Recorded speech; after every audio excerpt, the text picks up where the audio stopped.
President Hicks described. That's what most of my previous work was. And so in 2007, I read the Supreme Court decision in the field of education. 2 school districts, one in Louisville, Kentucky, the other in Seattle, Washington, established a very, very token desegregation plan. They both had school choice programs. Children could choose which school in the district they would go to. But if the choice was going to further imbalance the school racially, that choice wouldn't be honored in the favor of the choice of the child who would help to desegregate the school. So if you had, for example, a school in Louisville or Seattle that was all white or mostly white, and there was one place left in that school, and both a black and a white child applied for it, the black child would be given some preference. Token plan. I mean, this is not going to accomplish very much. Most children don't want to go to school outside their same neighborhoods in the first place.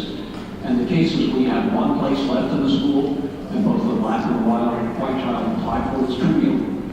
And yet the Supreme Court was outraged.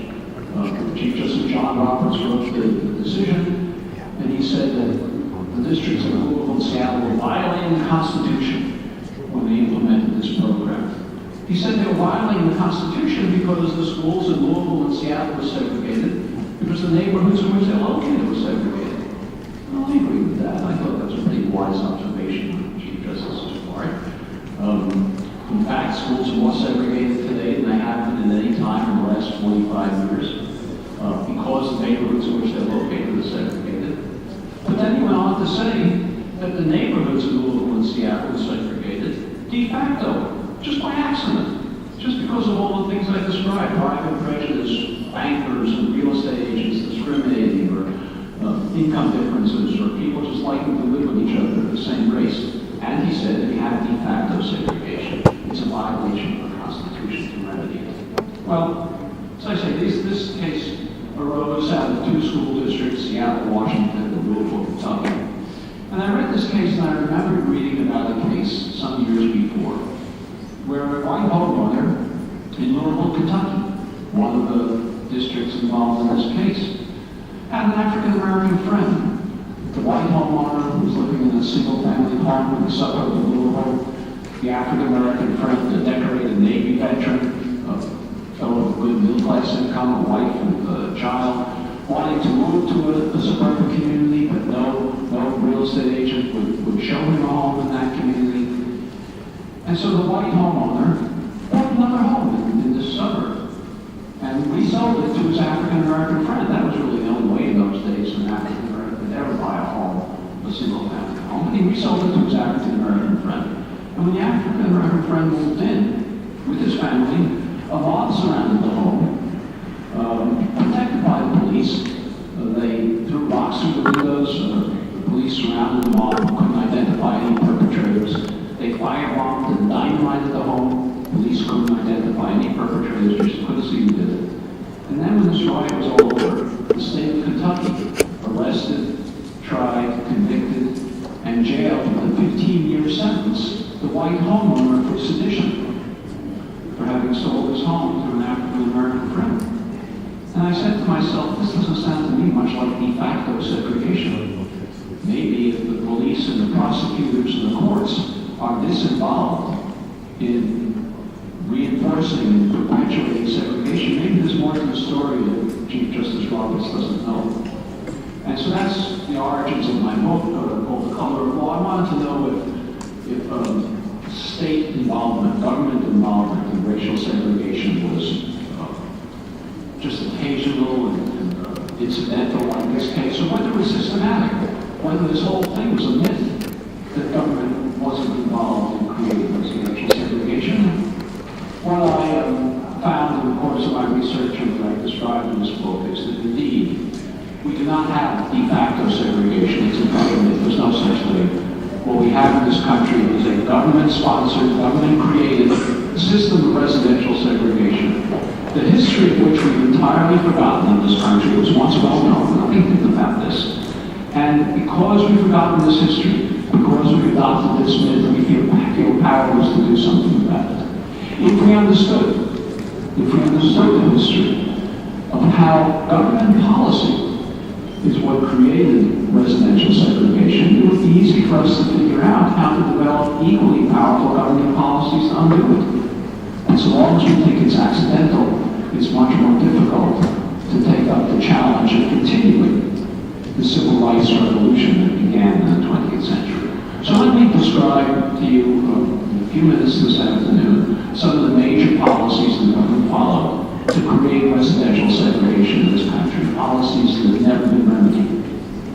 One of them is public housing. Now, all of us think we know what public housing is. It's a place where poor people live. It's a place where lots of mothers or single mothers with children.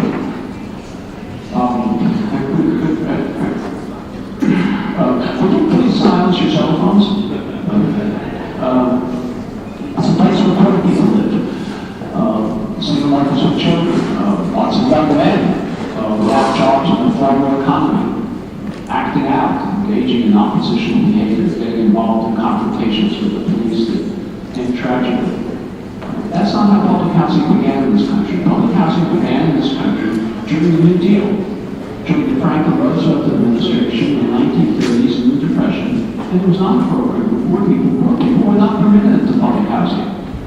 It was a program for middle-class, working-class families who had enough income to afford to rent housing, but for whom there was no housing available because nothing was being built during the Depression. The first New Deal agency, the Public Works Administration, built housing around the country. Public housing for working class families. You had to have a job and a good employment history to get in. You had to show your employment record. You had to demonstrate to investigators that you had high quality furniture that would reduce the standards of public housing. And everywhere in the country, the Public Works Administration built this housing. They built it on a segregated basis. Separate projects for whites and separate projects for African Americans, frequently creating segregation that hadn't previously existed. And that may surprise you, but there was much more integration in urban areas in the mid to early 20th century than there is today. We would be stunned, all of us, if we could be transported back to the 20th century to see the extent of segregation that existed. The great poet, novelist, playwright, Langston Hughes, describes how he grew up in an integrated Cleveland neighborhood. He said in high school his best friend was Polish. He dated a Jewish girl. This was not, I'd say, the norm in 20th century America, but it wasn't unique either. Well, that neighborhood in Cleveland, that integrated neighborhood in Cleveland where Langston Hughes grew up, was demolished by the Public Works Administration in order to build two separate projects, one for whites and one for African Americans, creating a pattern of segregation in Cleveland, reinforcing a pattern of segregation in Cleveland, that and other projects that otherwise would never have developed with such strength. And this, as I say, was done all over the country. In my book, I like to talk about self-satisfied places like Cambridge, Massachusetts. Some of you may have heard of it. The area between MIT and Harvard, it came up all scenario with that and other projects that would not otherwise have existed. During World War II, this pattern, this policy of the federal government and the local and state governments as well intensified because during World War II, hundreds of thousands of workers flocked to the centers of defense production, take jobs in war industries, jobs that hadn't previously existed in the Depression.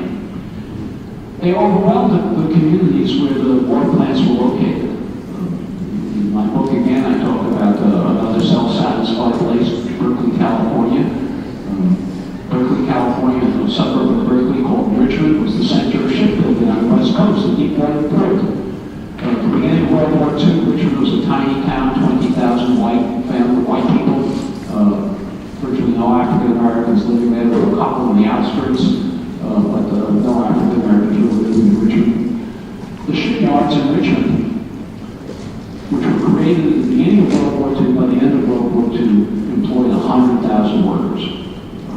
If you consider that many of them had wives and children, there was an influx of population to this tiny community of 20,000 of 300,000 people.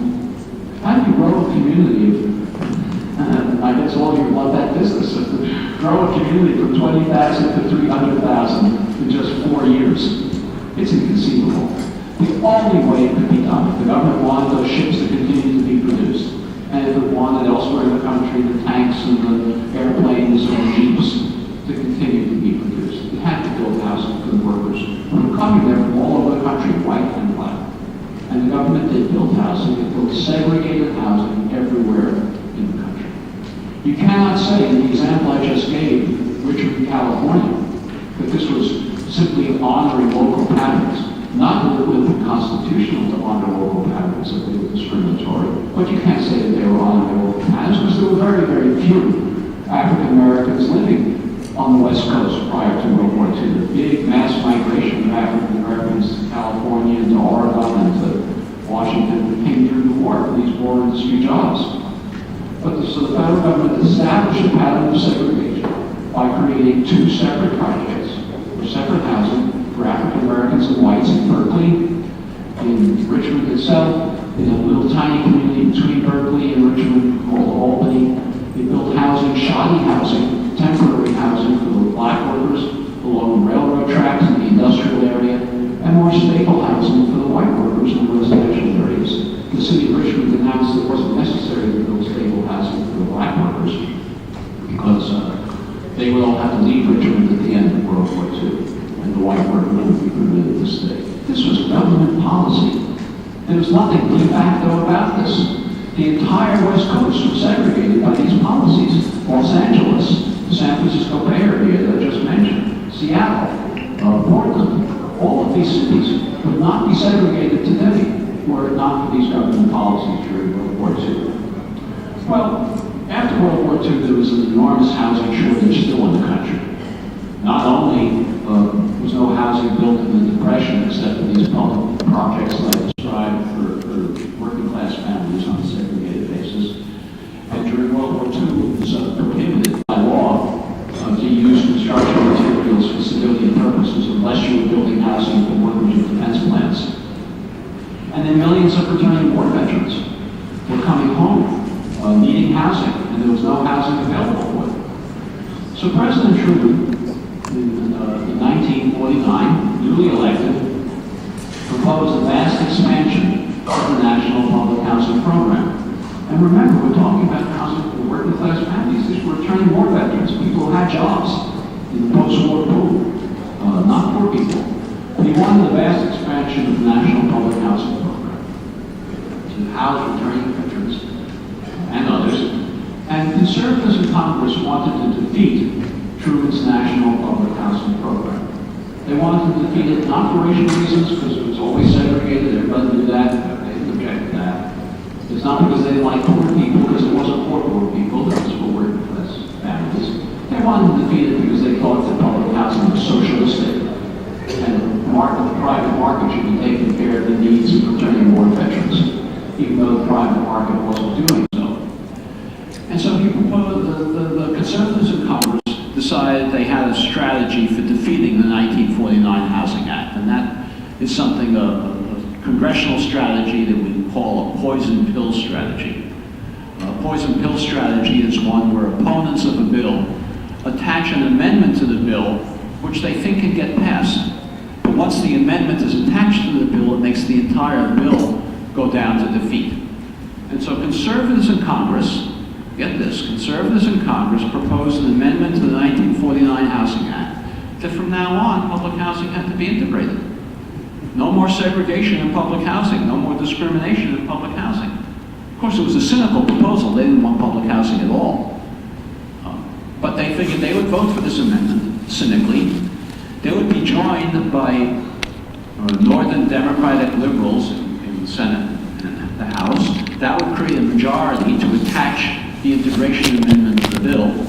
And then once the full bill came up before Congress as an integrated program, the conservatives would flip and vote against the bill.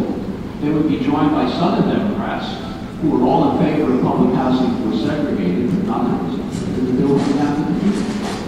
So Northern liberals, I hope you'll remember this story because it resonates today in the debate we have in that policy today. Northern liberals campaigned against the integration amendment in order to save public housing. The leading liberal in the Senate, there were really two. One was Humphrey, later became vice president. known as Mr. Civil Rights. The other was a senator from Illinois, Paul Douglas.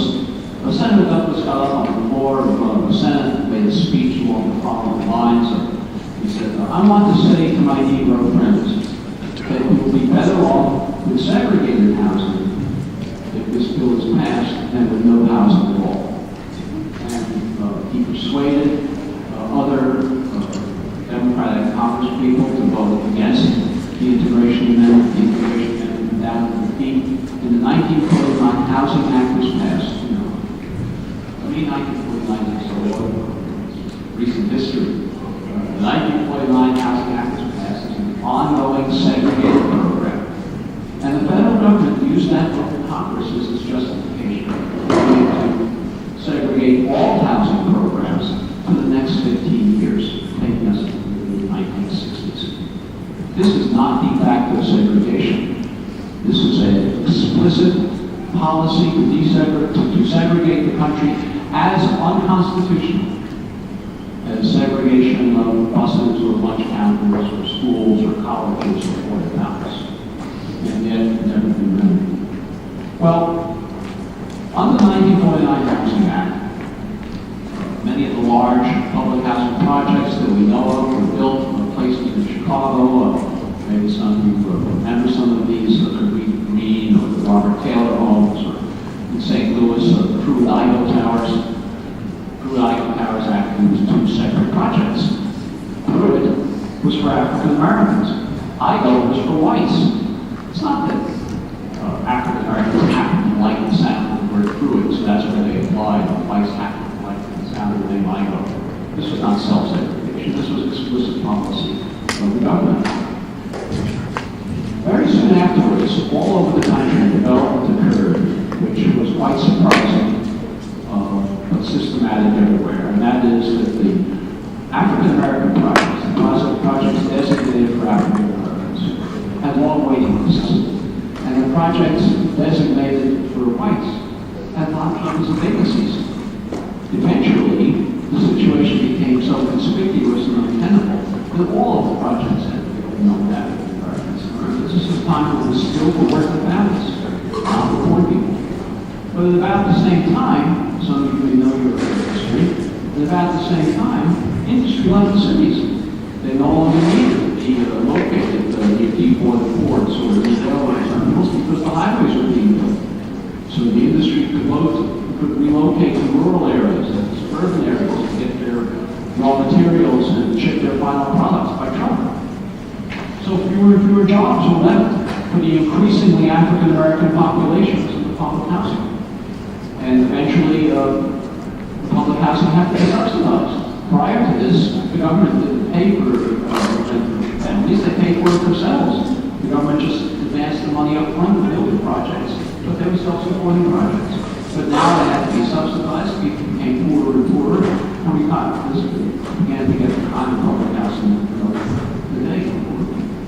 Well, the question I want to address next is how did it happen that all of these vacancies occurred in the white projects and not in the black projects? And that was because of another federal program designed explicitly to suburbanize the entire white working class population into single home, family homes in all white suburban communities. This was an explicit racial policy of the federal government.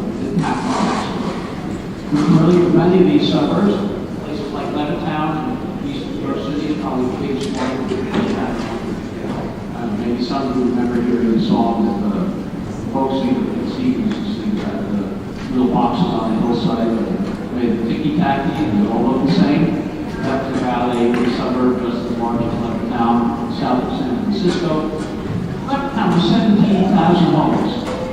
You all know the finances of housing. Where does a builder like William Levitt get the money to build 17,000 homes for which he has no rivals?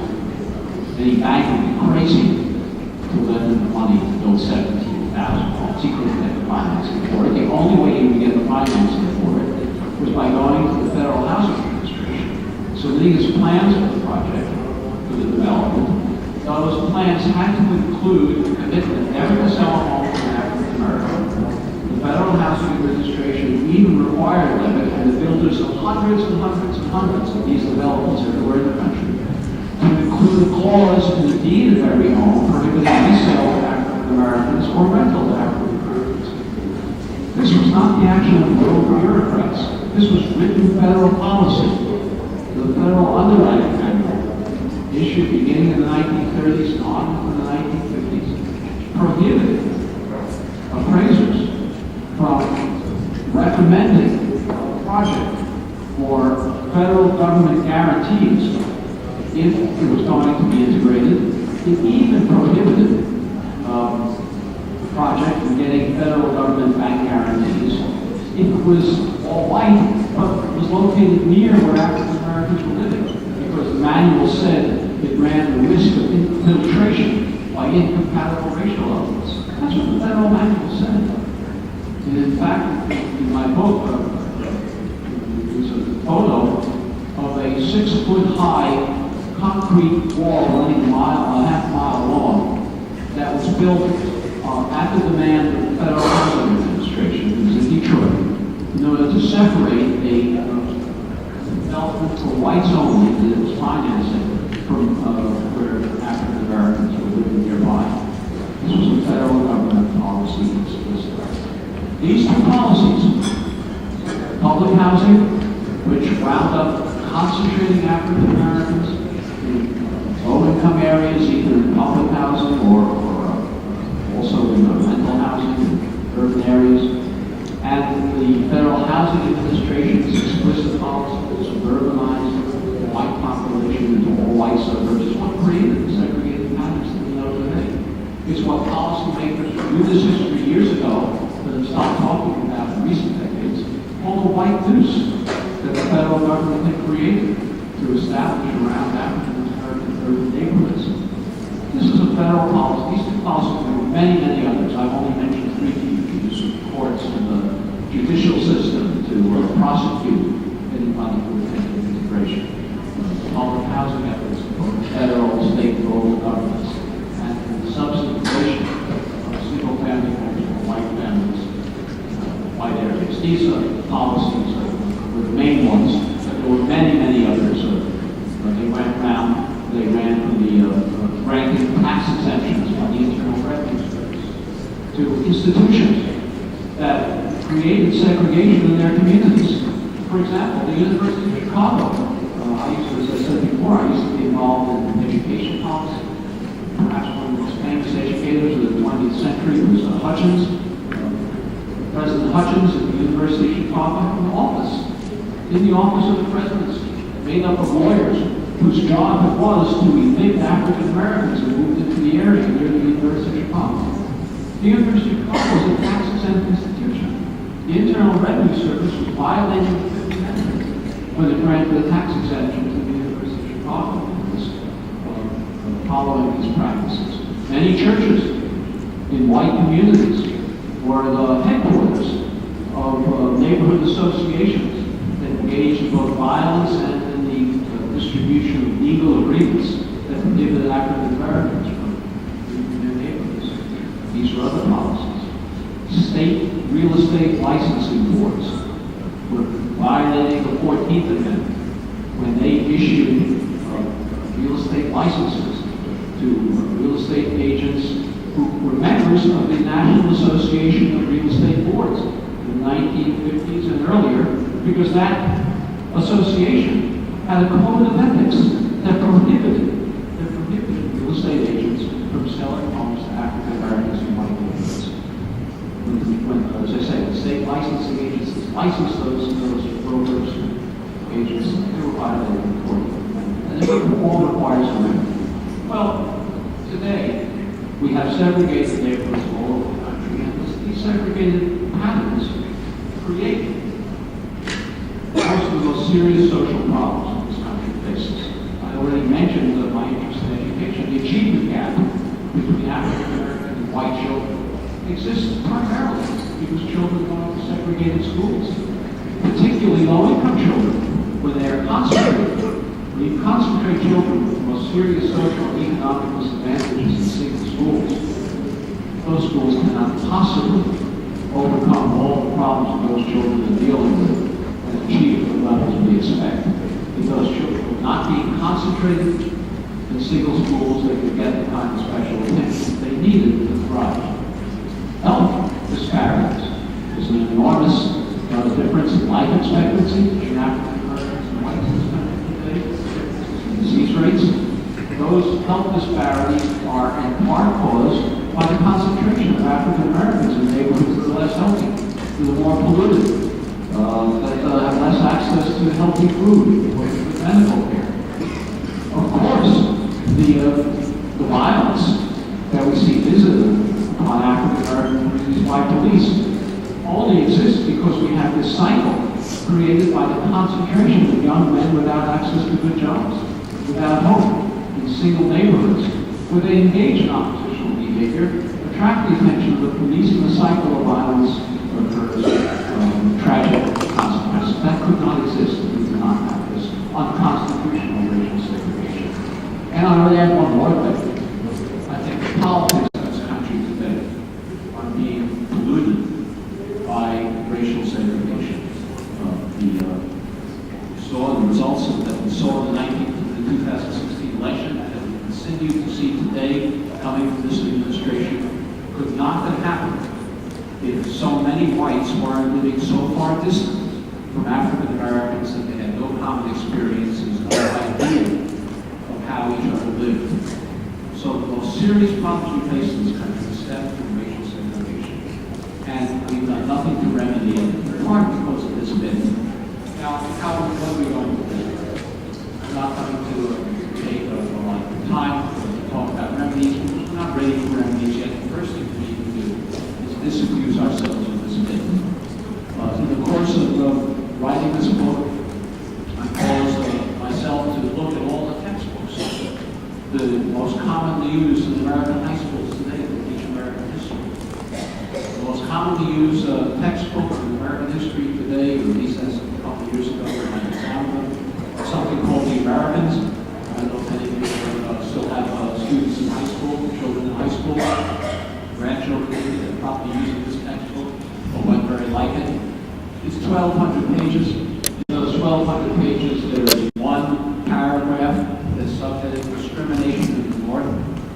One sentence in that paragraph on housing and reasonable homes. In the North, African Americans found themselves in segregated housing. That's it. When they woke up one morning and looked out the window and they said, hey, there's segregated housing. No mention of how it happened. No mention. There's lots of pages that go through the wonderful things that the New Deal did about creating homes in the suburbs for working class families, but no mention of the fact that for all working class families, some of them. No mention, the great mention of the Public Works Administration and the ways to stimulate the economy by building public housing and other issues. No mention of the fact that it was done with the segregated system. This is a crime, because if the next generation doesn't learn this history any better than we've learned it, they're going to be in a supportive position to remedy this treatment. And so the first thing I encourage you to do in your communities is to see how this history is being taught. And if it's being lied about, as is the case in most schools in this country, we need to do something about that first, to create the beginnings of the new civil rights movement, which is going to continue the unfinished work of the civil rights movement in the 20th century.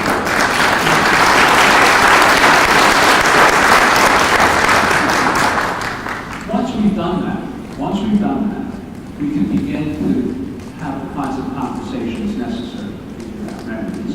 And there are many conversations that we can have, many possible remedies. I can give you just a few of them. Some of them have to do with your profession, but many of them don't. We have a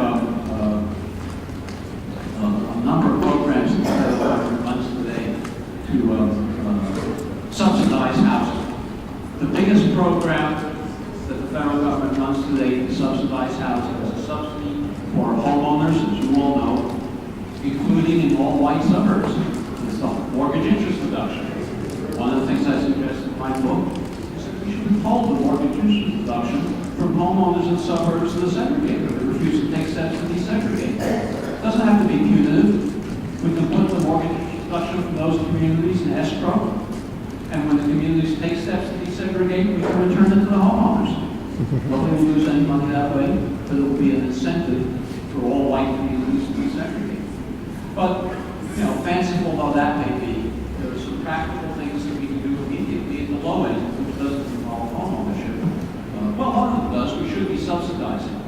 African Americans to first-time home buyers to buy homes in segregated suburbs that they now have no access to because the homes in these suburbs are now unaffordable. I mentioned Levittown and these other suburbs. And when they were built, they cost in today's dollars about $100,000. Today, those homes sell, as you know better than I do, they sell for $300,000, $400,000, $500,000 in many part of the country. White families who bought those homes gained over the next couple of generations wealth from the appreciation of those homes. $200,000, $300,000, $400,000, $500,000 in wealth. African Americans who were prohibited by federal policy from moving to those suburbs gained none of that wealth. They continued to rent in apartments and public housing or private apartments. The white families who gained that wealth used that wealth to send their children to college. They used it to finance their retirements, to take care of emergencies, and bequeath funds to their own children who could have down payments for their homes themselves. African Americans, I said, who were prohibited from participating in this wealth-generating policy were able to do none of that. Today, African American incomes on average are 60% of white incomes. African American wealth is about 10% of white wealth. That enormous disparity between the 60% income ratio and the 10% wealth ratio is entirely attributable to unconstitutional federal housing policy. Promulgated in the 20th century that's never been remedied. We could remedy it. We could remedy it by subsidizing African Americans who can afford to buy a home for $100,000, especially with the VA or FHA mortgages or something in the 20th century with no down payment, minimal down payment, but who now can no longer find a home in those neighborhoods for $100,000. We can subsidize them. The federal government could buy up homes in places like Levittown or any of the hundreds of others like this at market rates and resell them to African Americans at a reduced rate to try to compensate for that wealth gap that was created. At the low end, we have some programs of the low-income housing tax credit, which you probably know is a tax credit to developers to build rental housing for low-income families. It's almost always used to create segregation because those developments are almost always placed in low-income, already low-income neighborhoods. It's easier to do it. Developers would much rather use their tax subsidies to build housing for low-income families in low-income neighborhoods because they don't have to hold any community meetings justifying why they're bringing black people into the community. And they don't have to pay higher land costs in more affluent communities. And they can put up a sign in the window and lots of potential renters will walk by and see the vacancies and have to advertise it. So they'd rather do it. But we could very easily modify that program to create incentive for developers to place those projects in high opportunity communities where there are good schools and fresh food available, lots of access to transportation and jobs. The Section 8 program, which you're all familiar with, the subsidy to families of low income to rent apartments, is also used mostly to reinforce segregation because those subsidies are used mostly to rent apartments in already low-income segregated neighborhoods for the same reasons that I just described, low-income housing strategy. So there's no shortage of ideas that we could pursue to desegregate this country and to make it possible to close the achievement gap in schools, to close the health and life expectancy gaps in public health, and to create a political, again, with criminal justice reform, create a new political landscape in which we are not engaged in racial hatred. The remedies are easily available. None of them can happen unless we familiarize ourselves with this history and disabuse ourselves of the myth of de facto segregation. And I'm grateful to all of you for sharing that mission with me. So thank you very much.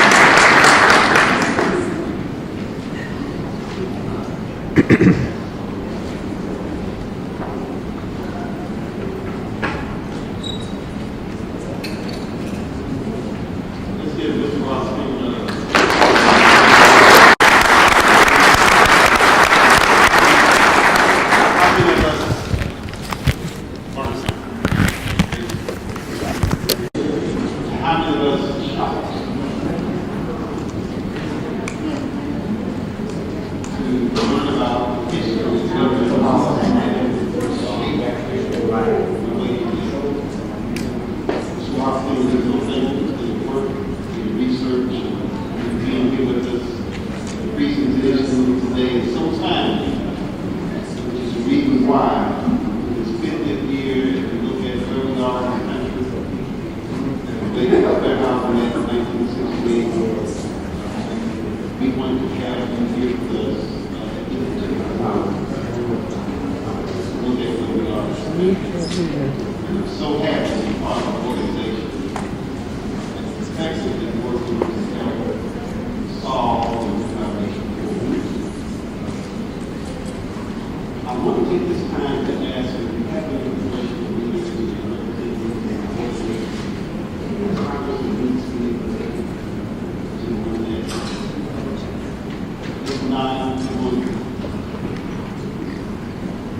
we're going to go ahead and keep moving forward with the program. At this time, I would like to ask our panelists if you all would make your way to the stage.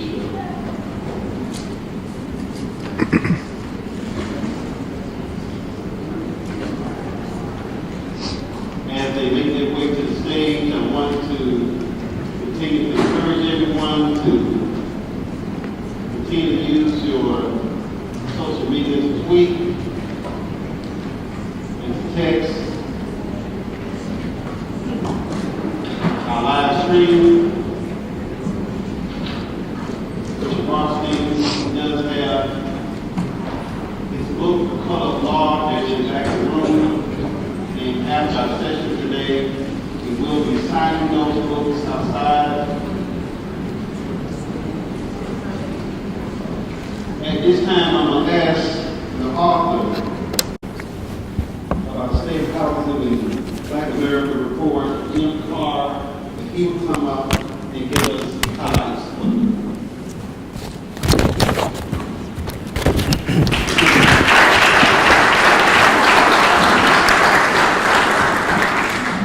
Good afternoon.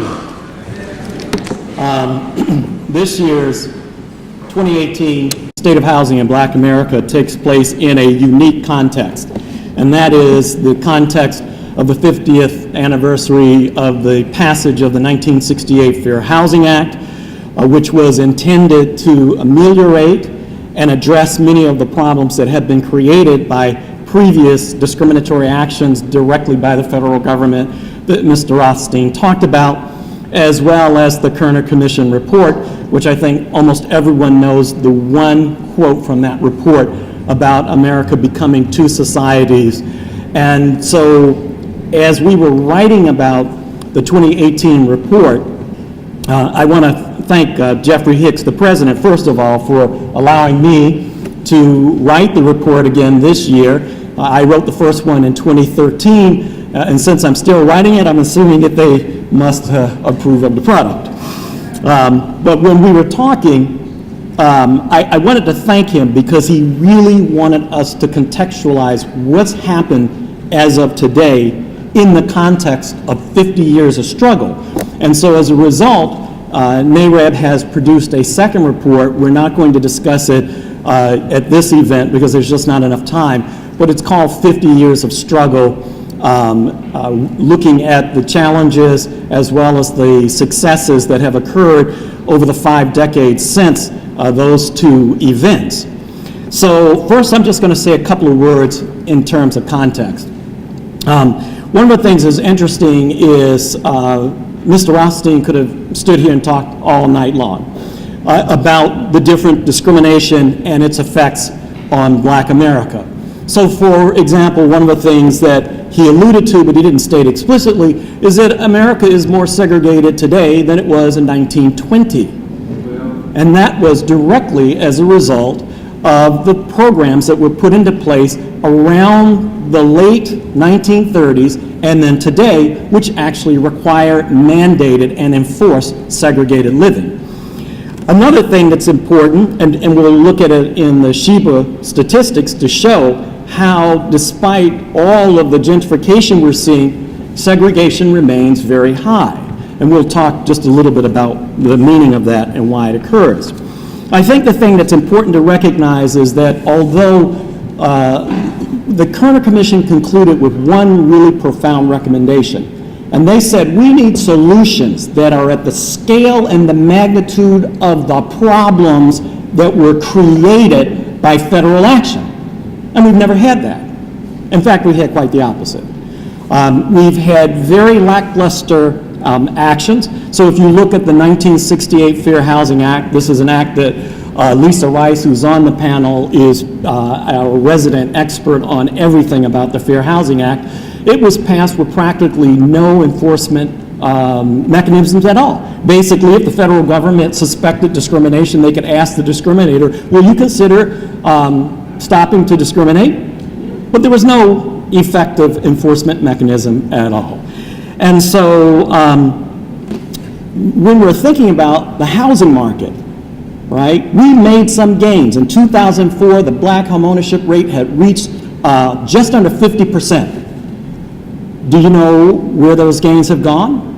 We're back to the rate of 1968. We've basically seen all those gains eviscerated. But they didn't just happen to go away. They went away because much of that home ownership rate was built on a foundation of predatory subprime loans. And those loans were unsustainable, many of them were fraudulent, they were rife with problems, and so it wasn't an accident or a lack of anyone's guess that ultimately they were going to fall apart. Now let's look about federal action. What happened when the foreclosure crisis struck? The subprime loans were the epicenter of the foreclosure crisis, largely private label subprime loans. What loans were eligible for HAMP foreclosure assistance? Fannie Mae, Freddie Mac, conventional. So the people who had received the best loans, the lowest interest rate, highest quality loans, got access to the federal government's only meaningful modification program. And people say, wow, it's just a shame that blacks lost their homes so much and, their weak financial position, they couldn't hang in there. Well, but they also couldn't access the HAMP program in disproportionate numbers, all right?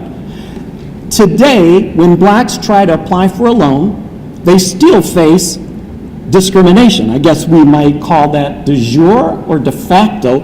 I'm confused. Because when federal agencies require the use of credit scores, which they know are not as predictive for people of color, they know this, it's been written about extensively. Alana McCargill's institution is one that has written about this significantly. We know they're not as predictive for people of color, and yet they're still mandated within the mortgage market. And that creates greater rejection rates. And it creates even greater rejection rates because many people are never recorded as being rejected because they simply don't apply. Or the lender tells them straight up, don't waste your time filling out paperwork because you won't receive, a loan. Or if you're successful in getting a loan because you have a poor measured credit score, you pay more for interest rates, for points, for fees. This is in our report. We've focused on this every year for the last 3 years in a row.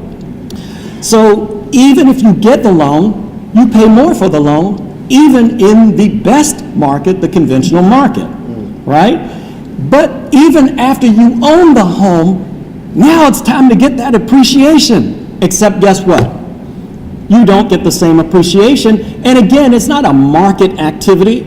It's real estate agents who do not show homes on an equal basis to all borrowers, particularly whites in black neighborhoods, except, and there's a caveat now, except to the extent that neighborhood looks like it's being gentrified and it's going to flip. And in that case, Katie brought a door. All right.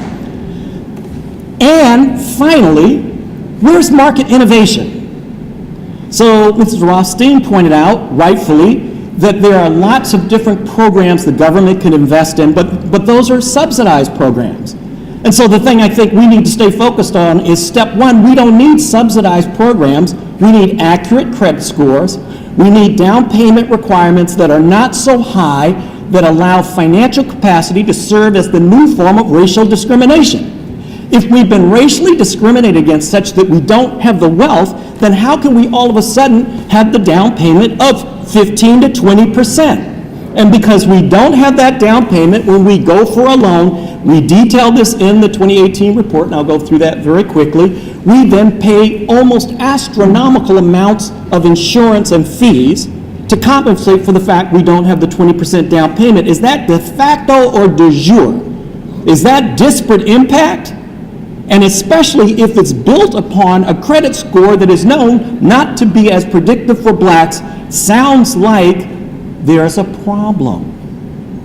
So the conclusion of sort of the context for this year's report is simply this, that not only have we not put into place remedies that are as powerful as the negative forces that have driven blacks into this precarious financial state, but we are still having federal policies and actions that further drive us into a financial abyss. And this is one of the reasons why, as Mr. Rothstein pointed out, the gap in wages is at 60%. It actually grew during the Clinton administration eras to 65%, which was good, 5 percentage points, and then it dropped down to 60 and is still falling. Wealth disparities, the wealth gap has grown over the last 20 years, and it's still growing. That wage gap is growing. So these problems that we're facing actually are getting worse. So let me just say one thing about home ownership. Did I say we're back to the 1960s? Research by the Urban Institute looking at intergenerational ownership of home ownership suggests, in my view, they don't state this explicitly, but looking at their data suggests that black home ownership is actually on a long-term trend to be even lower today than it is, than lower in the future, 10 to 20 years in the future, than it is today. So that's our context. So the final thing to wrap up this context is Mr. Rothstein said we need to change people's minds, and I totally agree about that. And his work I have followed for many, many years, mostly in education, and I find it to be fascinating. But I need to encourage everyone to simply focus on this reality. Changing minds is good, but changing behaviors is essential. And when individuals are acting in an illegal, discriminatory, disparate way that can be challenged in court, step one, challenge the behavior, change the behavior, let the attitudes follow.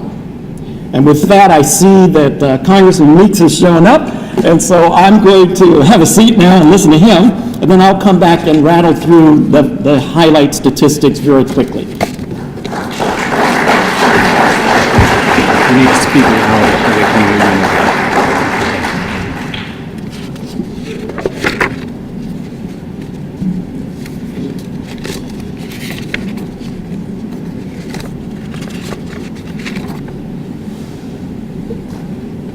We are so grateful. The National Association of Real Estate Brokers is just so grateful to have the opportunity to present this forum at the Congressional Black Caucus. We certainly could not do it without the support of Congressman Gregory Meeks, our congressional sponsor, who graciously supports NARAB's mission to increase the nation's belief in democracy and housing for all of its citizens. In wages, the legislative wars on Capitol Hill to ensure that black homeownership is not overlooked or purposely ignored as laws and policies are promulgated. Congressman Meeks has served in Congress since 1998, representing the citizens of the 6th and 5th District of New York, where he served on the House Financial Services Committee. Please, let us give a warm CBC welcome to Congressman Meeks.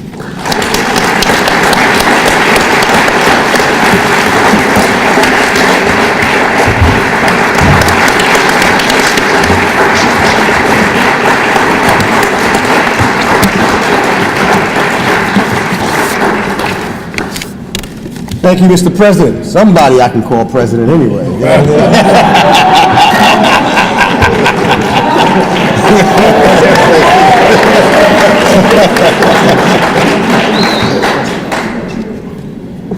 and to all of our distinguished panelists and all of you. Great, this place has grown. It just shows the importance and the significance of NAREB and what we're doing and what you're doing and how significant you are to the United States of America. Let me say right out, because we have with us an individual who, I know she's scheduled to speak, but she just whispered in my ear that we have votes coming up shortly. And, you know, I see some of you all the time when we go up to her event in Martha's Vineyard. And you've been there and supporting her, and we want your continued support because she's my sister and my colleague, and one that has been in and on the battlefield.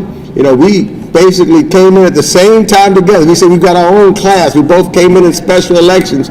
I came before her in a special election, replacing the Reverend Dr. Floyd H. Flake, and 3 months later, replacing an individual who we just lost and who we all have a heavy heart, but the work that he did, the late, great Ron Dellums.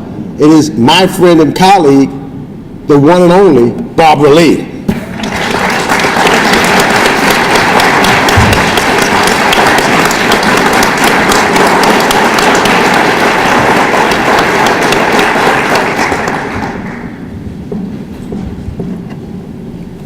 You know, today we find ourselves in a very peculiar, yet all too familiar place.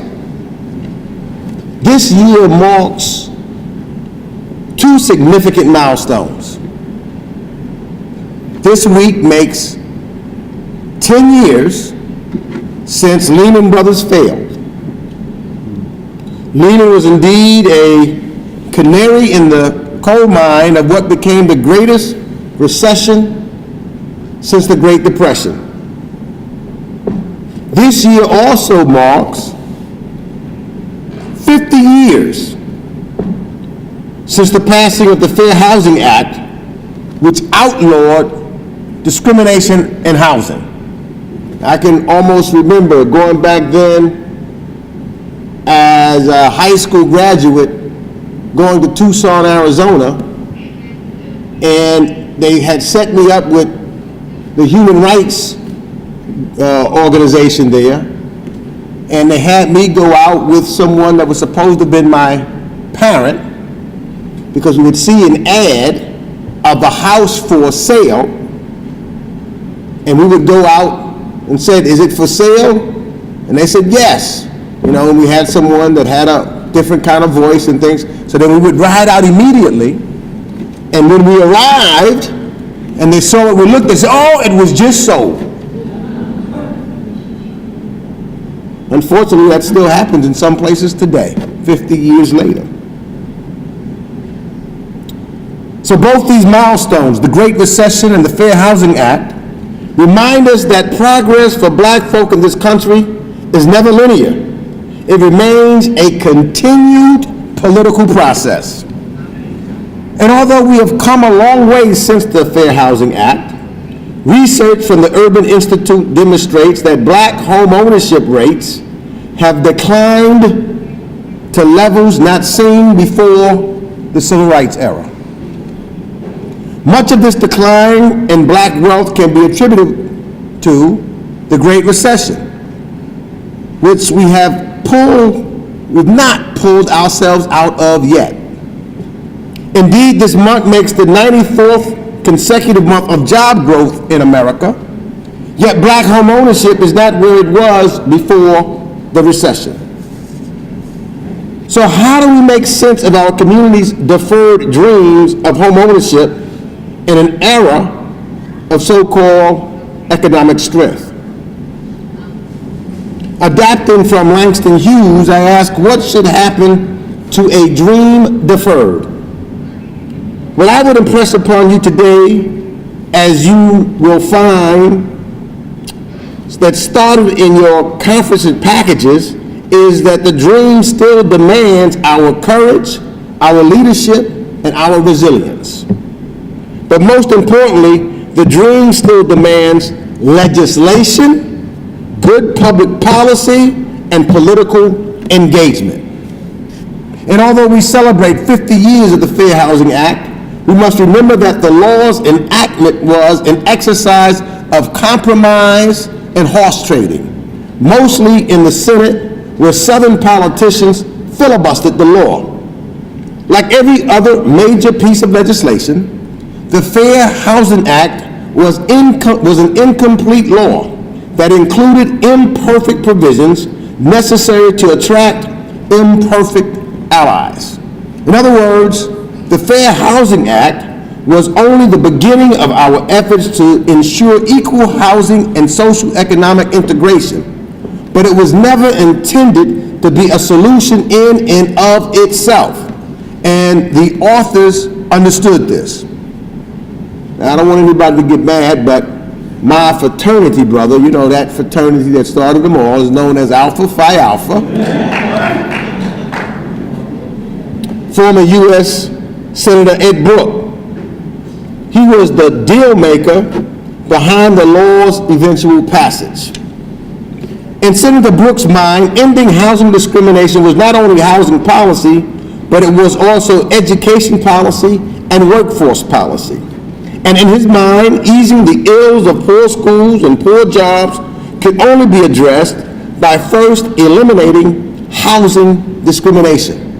If you don't have some place to live, if you don't have a roof over your head, it's difficult for you to learn or to do anything else. And so he saw it as making sure that someone had a roof over their head.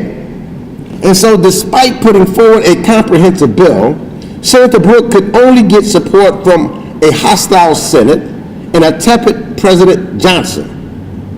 And so he moved forward with a watered-down version of the Fair Housing Act that only covered 80% of the market. And in his memoir, Senator Brooke stated that the Fair Housing Act was, and I quote, an important achievement, yet the housing bill was far from perfect.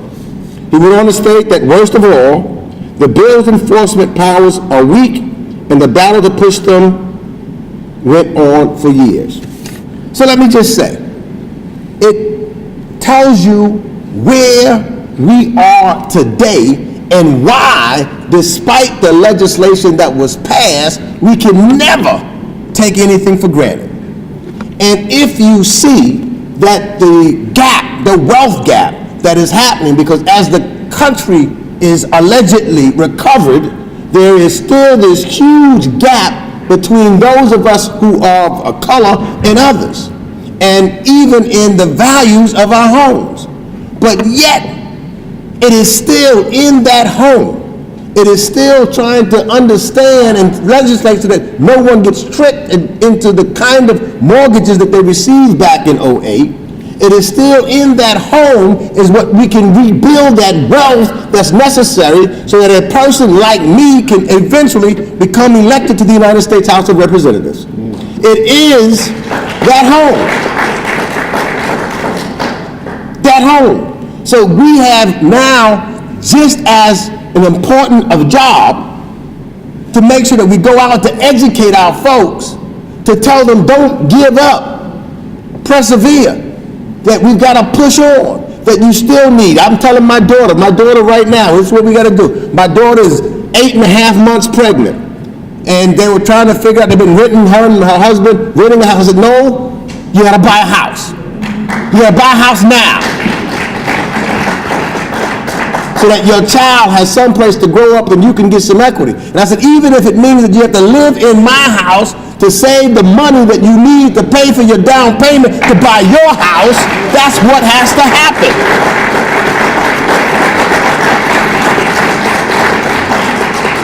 So they've been in my house for a little while.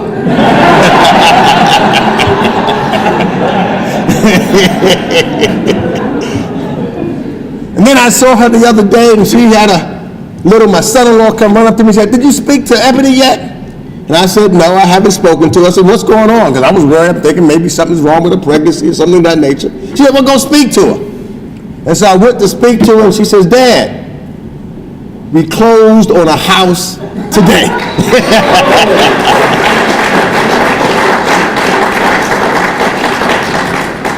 And I got to tell you, the realtor and the person they utilized look like the people in this room. And it gets to be contagious because now that she did that, my second daughter came to me and says, Dad, I need that realtor because now I want to buy something. So I end by saying this. We need you. We need you now, and our future needs you. And it is dependent upon who and where we will be going as a folk and what kind of wealth and money creation we have. Because it is still the basic and most important and probably the biggest investment that people of color will make in their lifetime. And those of us who are in Congress, we learned our mistakes and we're going to fix it so that that doesn't ever happen again. But we're going to keep and stay on your side until we can look up and see that we have finally made equality and eliminated the wealth gap for folks. My brothers and sisters, Dr. King said, where do we go from here? Community or chaos? We go to community, and community means creating wealth. Creating wealth means buying and owning a home, and you are the ones that will lead the way. Thank you, and may God continue to bless each and every one of you. Enjoy this Congressional Black Caucus meeting.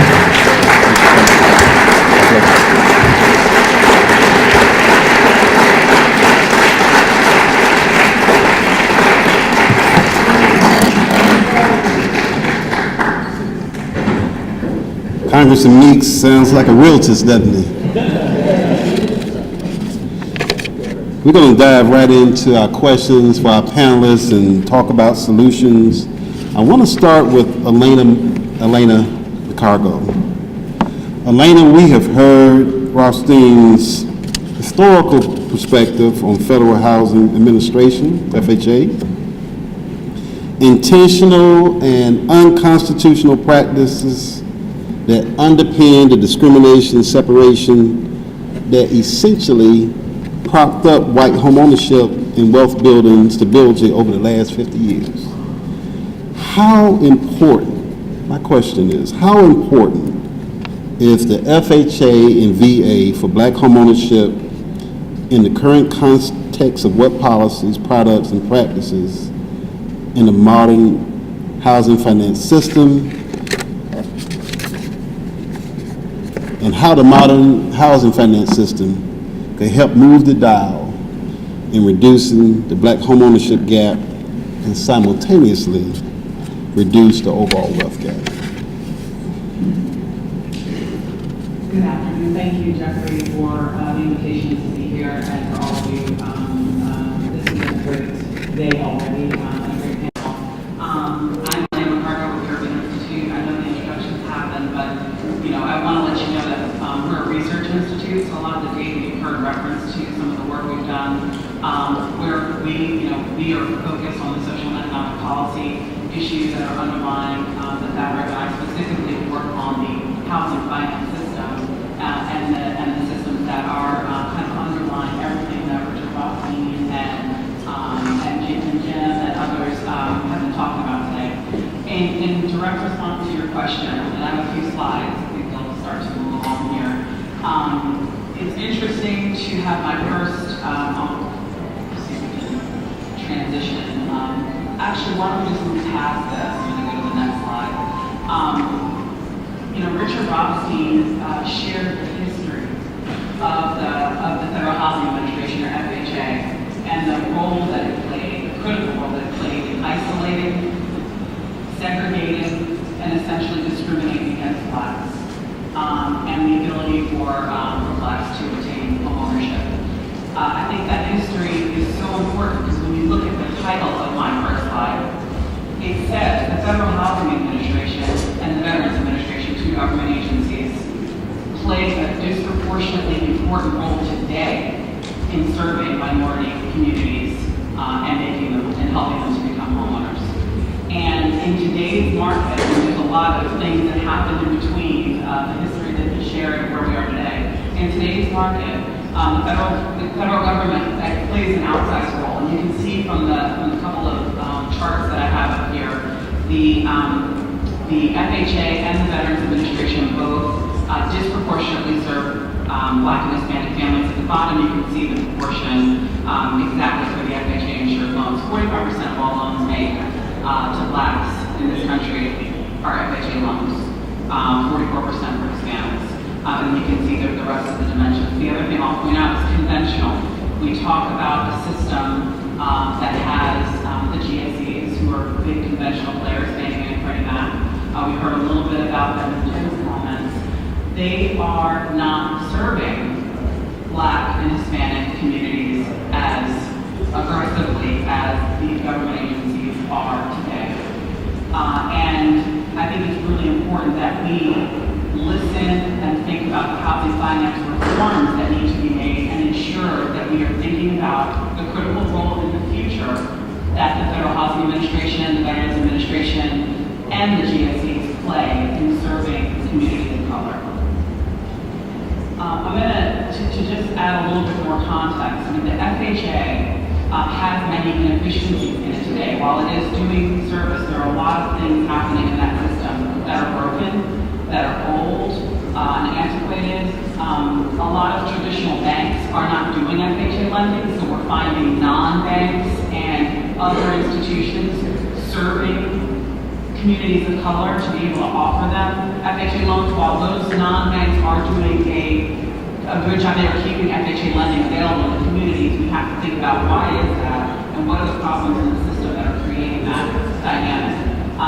The FHA, the agency, has a lot of work to do in terms of modernizing its technology and ensuring that the financial health of its underlying insurance program is strong. And those are fundamental things in the system, the overall system, that need to be top of mind as legislators think about housing policy and housing finance reforms of the future that will serve everyone equally. I'm going to turn to the next slide just to really talk a little bit more about non-banks. I mentioned a little bit earlier that traditional banks are pulling back from FHA lending, and it's important to note that non-bank lenders have really stepped in to fill this gap. I think there's enough data now to call this a trend. If you look at this, at the top left, it just shows you the share of bank, non-bank total purchase originations. Non-banks produce more loans in this country for everyone in 2016 and 17 than traditional banks did. And if you look to the right, you can see the share of government originations that non-banks are doing. The government originations are in yellow. So that just gives you a sense of how much more lending they're doing in the government space. At the bottom left chart is the share of originations to Blacks between banks and non-banks. I think this is a really important piece to look at. And you can see again a growing trend. Blacks are being served disproportionately more than by non-banks than traditional banks. And in the bottom right, I just put that chart in. It's a FICO chart. It's very difficult to read it. But we look at all the dimensions of credit that are important for people to be able to access. That is your credit score. That is your income. What your debt is, etc. We see the non-banks going deeper into the credit box to serve people of color, low-income people, and ensure that those loans are being made. So while there's been a lot of talk about the system as a whole, we have to recognize this, and we have to ask the question: why is this happening? And do we have the right regulations, policies, and practices in place for the non-bank space as we move forward, given the dominant role that they're playing in serving the African American and Hispanic populations?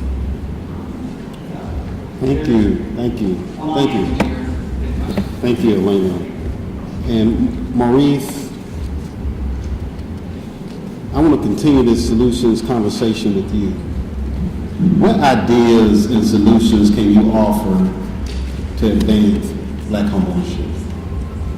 First of all, thank you, Jeffrey, for the day for inviting me to sit on this stage again. I've had an opportunity to do this a number of times. I've got a slide that has a lot of data and it actually supports everything that Alana said, more specific data. More importantly, what I want to talk about is this. A month from now, the Mortgage Bankers Association will have their convention right in this room. Right in this convention. The complexion of this room will be polar opposite of what it is right now.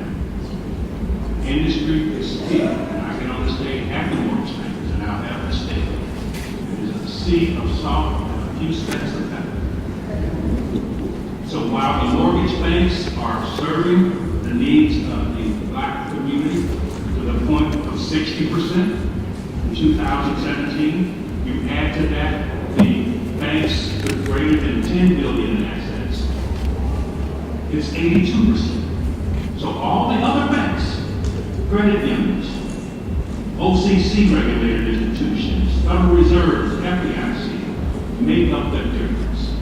It's important for us to know from a term that's used in the industry is called best execution. If I'm a lender, what am I going to do with this money? Am I going to put it in a portfolio? Am I going to sell it? So who am I going to sell it to? Am I going to sell it to Fannie and Freddie? Am I going to sell it to HUD? Or have HUD insure it? HUD doesn't buy loans, no, it's Fannie and Freddie. Lenders make the loans. Now, first thing that we can do is look under the hood of what lenders are doing in your neighborhood. We have a site, it's free, called lendingpatternslife.com. All one word, .com, lendingpatternslife. Go there, register. You can look at any lender in the United States for their data for the last 3 to 4 years to see what the complexion is of the loans they make in your area, including black and commercial lenders. Now, with that, you have the power to begin having conversations with the lenders in your neighborhood. Not just the mortgage companies, but the banks as well. Now, I'm going to skip ahead to some solutions, because that was your primary question. The primary question is, if you are renting today and you want to own your own home, get your financial house in order. Begin to save some money and begin to prepare yourselves for home ownership. If you own a home today, make home ownership a major discussion and conversation at your dinner table with your family and friends, just like what Congressman Weeks said. Now, to close this gap, we need to diversify the lending industry. We need many of you to begin to apply to work and own in that industry. The lack of diversity has its major disadvantages. One, because people like to do business with people that look like that. So if you have an audience that is predominantly white, they're going to go and gravitate, not necessarily because of demographic discrimination, that's what they know, okay? Now, to the black realtors in the room, it's time for many of you to step up and become lenders as well. Many of you are, but it's time. I know, and one of the things that's different about my company is that we strive over this. We have served everybody. I know today that there are a number of lenders who want to make more loans to black people, but really don't have the resources or the ideas of how to do that. And so we got to take it to them. We got to put the pressure on them. Say, here's a loan that qualifies, make this loan. Make this loan. Now, to the policy wonks in this room, we've got to continue to put pressure on Fannie Mae, Freddie Mac, the Federal Housing Finance Agency to ensure that they are using our taxpayer dollars to serve all Americans. Today, that is not happening. The 14-year history of the share of loans that were bought by Fannie and Freddie for black people, this is going to scare you. Fannie Mae, 4.28% of the loans that they have bought were from black people. Freddie Mac, for the last 14 years, that number is 3.45%. It's even worse. And so while we have been blamed for the demise of those agencies, it's impossible for that to have been the case. They don't own enough loans that came from us. The HARP program, the HAMP program that Jim spoke about, those are, in effect, white affirmative action. That's in effect what's happening. Now, here is the most solid thing that I'm about to say as a solution. There is a provision in the code, the economic, I'm getting so excited about this. But the economic, the code, I'll tell you what it is in a second. But there's a provision in it called a special purpose credit program. It can be sponsored by a nonprofit or a for-profit institution. It is designed specifically to allow for that program to have credit made to underserved groups can be defined by many different ways, whether it be race, gender, etc. And on the gender part, one of the other issues in our community, 71% of the loans made in 2017 went to single women or single men with no collateral. If you've got one income on that application, it's going to be a little tougher. Not impossible, but tougher. And so this special purpose credit program, I totally encourage, I don't get in trouble for saying this, the National Association of Black Real Estate Brokers to begin to form a special credit purpose program to begin to leverage the law to make credit available to the people you want to sell homes to. It is available.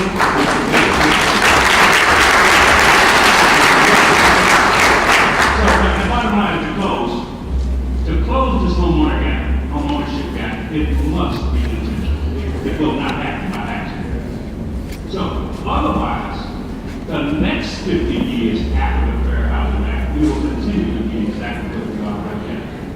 A dual mortgage market that is separate, one white, one black, separate and unequal. That's what we need. So we got to step up. Bottom line. Thank you. Thank you, Maurice. Drop the mic.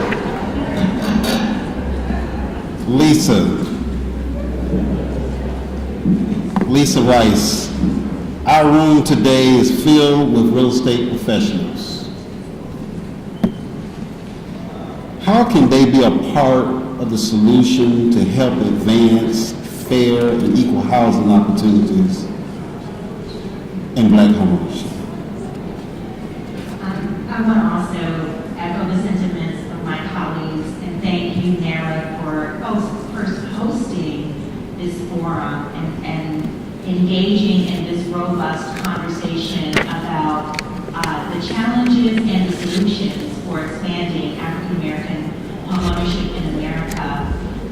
One of the things, in answer to your question, Jeffrey, is that we really need the real estate agent, the real estate professionals in the room to help us enforce the Fair Housing Act. And that's all I'm going to talk about. Because it is enforcement of the Fair Housing Act that is going to tear down and strip away the barriers to fair and equal housing and credit access and allow us the mechanisms to start gaining and achieving wealth in America. And real estate professionals can be a viable, active player in the effort to enforce the Fair Housing Act. Now, I'll share with you two things that we really need you to do. Richard talked about the fact that when the Fair Housing Act was first passed, there was little teeth to the law. Well, that changed 30 years ago today. Today marks the 30th anniversary of the Fair Housing Amendments Act, which not only added additional protected classes to the act, but it significantly strengthened the enforcement mechanisms under the Fair Housing Act. And now this law is a powerful tool and asset that we have. And real estate agents can help us by identifying and sharing with us the barriers to fair housing that we see. And I don't think that you realize how important of a player we are in this effort. So let me explain. Over half of the fair lending cases that I have brought throughout the course of my 35-year career have been brought to me by real estate agents who recognize that their clients were facing discrimination in the real estate community, in the insurance community, and in the homeowners community, and in the rental community. Williams versus Countrywide, a precedent-setting case in which Countrywide mortgage discriminated against an African-American couple by telling them that because Mrs. Williams was pregnant, the couple could not close on their loan. Their real estate agent, who was a realtor, Mr. Clark in Ohio, brought us the case, and we effectively litigated that case and established a precedent expanding opportunities not just for his client, but for thousands of women across the country. So please connect with your local fair housing organization I was just talking to Antoine Thompson. He and I have committed, we're going to be doing some collaborative efforts at the national level, that we want you all to pattern at the local level and in your local communities, so that we can engage more between the real estate community and the fair housing community to identify fair housing violations and then to break them. The second thing I'm going to ask you to do is to actively engage in the fair housing planning process. Every 5 years, this is a federal requirement. In order for your local jurisdiction, cities and states, to get federal funds from HUD, they have got to engage in what is called the affirmatively urban fair housing planning process. This happens every 5 years. And this process, what is supposed to happen is you're supposed to identify the barriers to fair housing, A, and then B, develop solutions to address and overcome those barriers to fair housing. And we need real estate professionals to actively engage with us, commit your time and your effort. That's all we need is your time, your effort, your energy, your brain, your intellect. That's all we need. Actively engage with us in that fair housing planning process on the ground so that we can expand equal and fair housing opportunities. Thank you.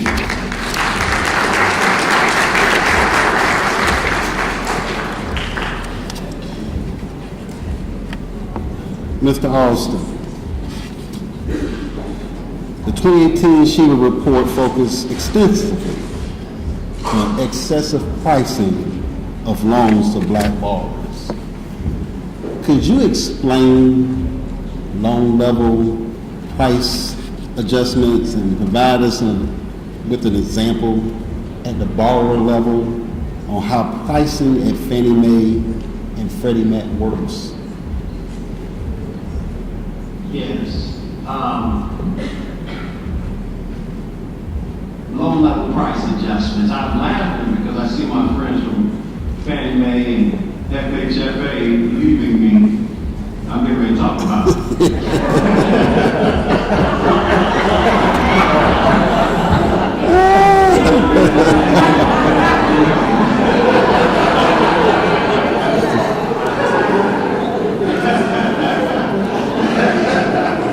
In 2008, the American taxpayer, me and you, we bailed out Fannie Mae and Freddie Mac to $188 billion. We made them a loan. Now, to their credit, they paid that loan back, all $188 billion, and they made an additional $60 billion. And the government has taken all of that in a treasury sweep and applied it to the deficit. This is housing money. The loan level price adjustments, I call them the poor pay more fee adjustment. What that means is if you have a lower FICO score or you put less money down, that you pay more for your loan and get a higher interest rate. Since 64% of white people have a credit score over 700, and only 33% of black people have a credit score over 700, that it has a disparate impact on people of color and the people who are least able to afford the difference in pricing. So the people who have the least amount of money because you make the least amount, the people who have only either 5% or 8% of the wealth of white people, depending on what report you look at, have least money to put down, so you pay more. Let me give you an example. If you have a 639 FICO score well within the credit box of 620, and you're approvable, it used to be if you were approvable, you got the same interest rate and the same pricing no matter what. Prior, this started in April 2008. If you buy a house at $225,000, about the national average, you put 5% down. Please don't go too fast. I need you to back up. Yeah. That's why I come. If you have a 639 FICO score and you put 5% down, you have a 3.25% price adjustment, loan level price adjustment, poor pay more fee adjustment. That means you have to add $60 $6,946 to your closing costs. Now, you're only putting 5% down, you don't have enough money to begin with, so you can't afford to put this additional money in closing costs. So what do? We raise the interest rate to provide a higher yield, that way we can close you with the money that you have. So today, if you're at 4.25%, that if you were able to have a 740 FICO score, you'd be at 4.25%, you'd have a payment of $1,051 on that loan amount. But because you have the 3.25% adjustment to the cost, we have to raise the interest rate to cover that cost. So now you pay $1,180. Over the year you pay, next slide. Over the year you pay $3,864 more, and over the life of that loan you pay $46,371 more than a person with a lower FICO score. The problem is that Fannie and Freddie are now profitable. When they were in trouble and they needed help, that was okay.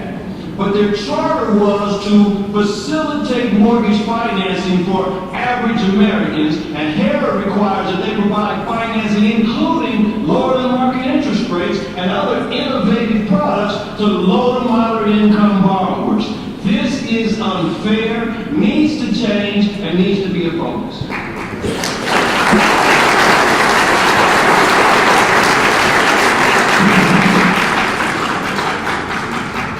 Professor Carr. Professor Carr. Mr. Rothstein's work shows institutional discrimination.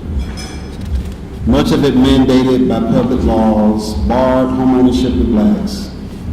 But discrimination has long been over, yet the black homeownership rate is back to where it was in 1968. At a time when discrimination was legal. Can you please explain how institutional bias continues to hamper black homeownership today? So, thank you for the question. I'm going to build on something Mark just said. Looking at his example slightly different. The one that we wrote about in the report is a borrower who has a 660 credit score, significantly higher, 5% down payment on a $200 home. They would end up paying loan level price adjustments of $4,275, plus they have to purchase private mortgage insurance that would add up to another $57,000, and then add that to their 5% down payment, which is $10,000. And effectively, they're paying for effectively coverage of $67,000 on a $200,000 home. That's an LTV basically of 67%. Put that in numbers, we translate that into the default rate. That assumes a default rate of about 24%, which is 3 times higher than the worst performing loans at the time of the financial crisis experienced by either by Fannie Mae and them. I know because they studied that. And that was a period when the unemployment rate was 10%, right? And the entire housing market was collapsing, homes were upside down by 30%. The question is, why is the pricing so high? And the pricing is so high because, as Mark alluded to, the institutions are still held in conservatorship. And so they have no real flexibility. Basically, those fees are structured as deficit reduction tools, and that's why they're not coming down. In fact, to the credit of both Fannie and Freddie, they actually started reducing their loan level pricing fees, and they were able, I think, to take some credit for that because that was one of your principal objectives, and they actually started doing that.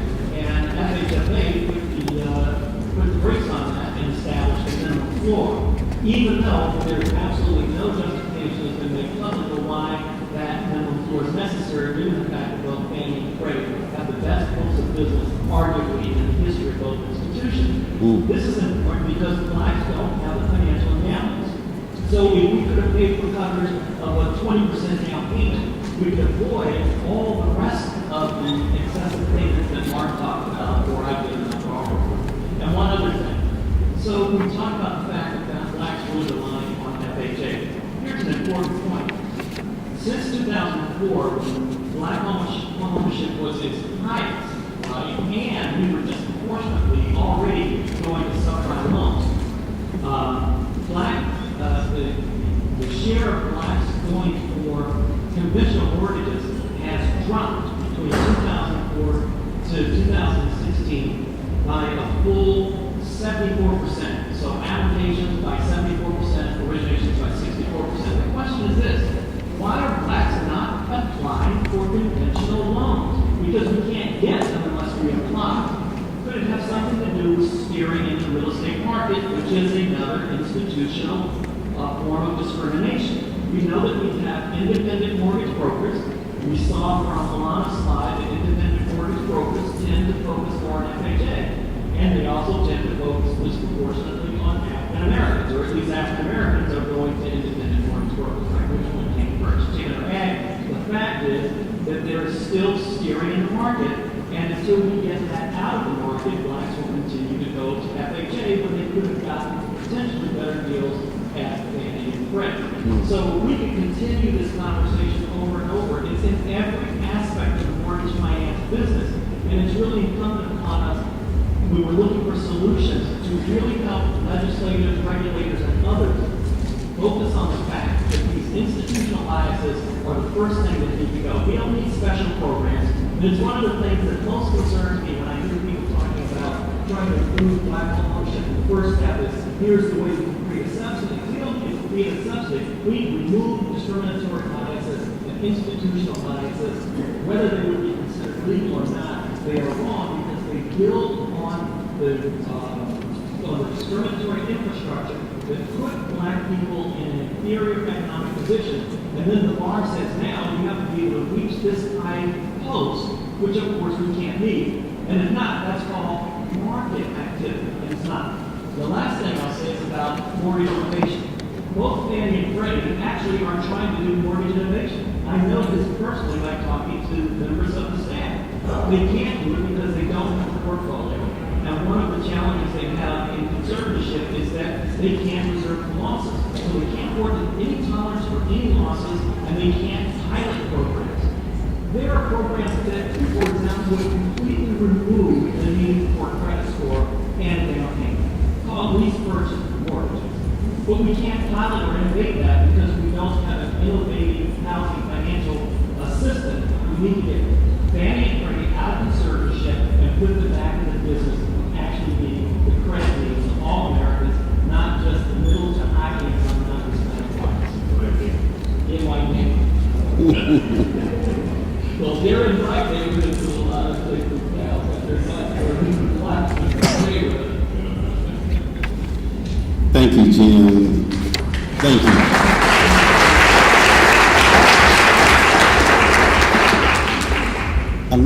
Elena, I would like to come back to you. At the Urban Institute, you've done significant research on the black homeownership gap. What would you say is the largest barrier to becoming a homeowner for blacks? Well, as you've all heard today, there are many barriers. In the way many of them systemic in nature, many of them rooted in a lot of the history we heard about earlier. I think the biggest barriers that blacks face are those that are sort of baked in to the housing finance system today, and that have come about from a lot of it from extreme regulation in response to the crisis that happened in 2008 that is really hurting the recovery since that crisis for black families. There is a chart I have here that just shows you 20 years risk the mortgage market's taking overall. And you can see today, which is at the far right, is much lower. We're not taking anywhere near the levels of risk that we were taking, let's just say in the early 2000s. There's a little section there. 2001, 2002, we consider that a period of reasonable lending standards, meaning we looked at credit scores, debt-to-income ratios, loan-to-value. Those loans performed very well through the crisis. Even the ones made, all the loans performed very well that were originated during that period. It's that run-up to that crisis where the subprime lending was happening disproportionately in the African-American and Hispanic communities. And we can see today that there is just simply a lot more opportunity to still safely expand the credit box and lend to more people if we use reasonable standards. So access to credit is still tight. I know we hear on the edges about, dangerous lending practices coming back. And that is, I believe we need to really look at the facts in terms of how lending is being done today and who is getting loans. If you do not have pristine credit scores, you will not get a GSE loan. You barely can get an FHA or VA loan.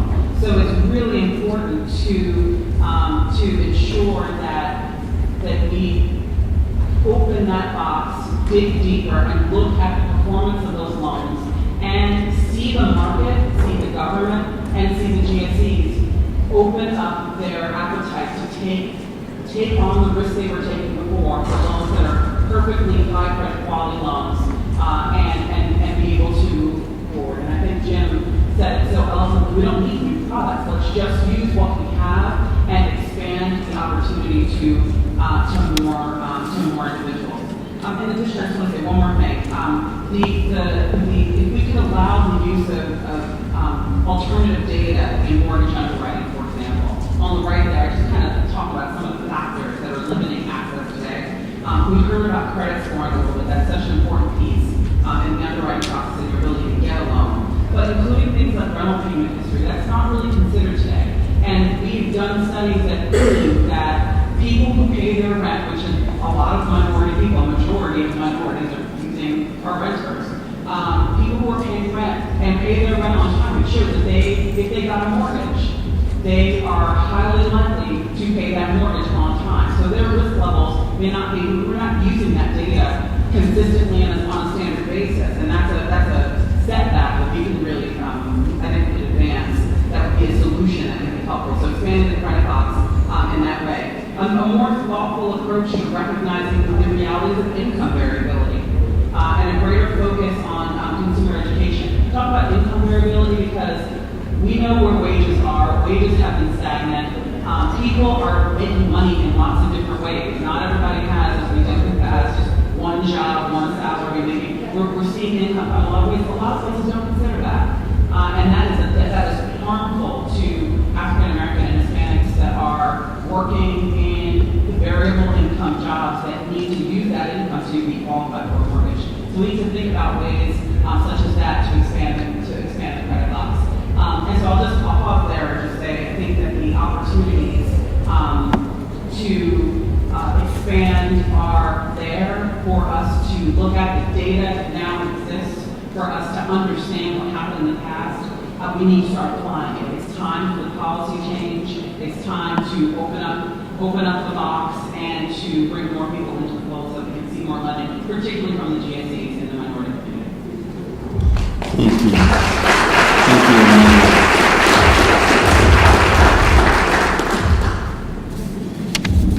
That's some great music next door, isn't it? I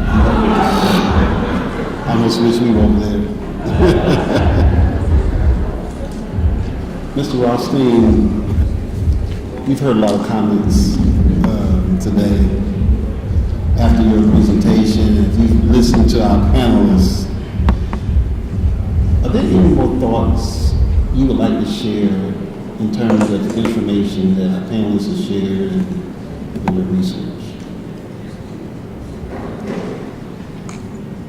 Well, Jeffrey, I'm not a housing expert. I'm learning from listening to your panel. I'm sorry, I'm dabbling in public policy.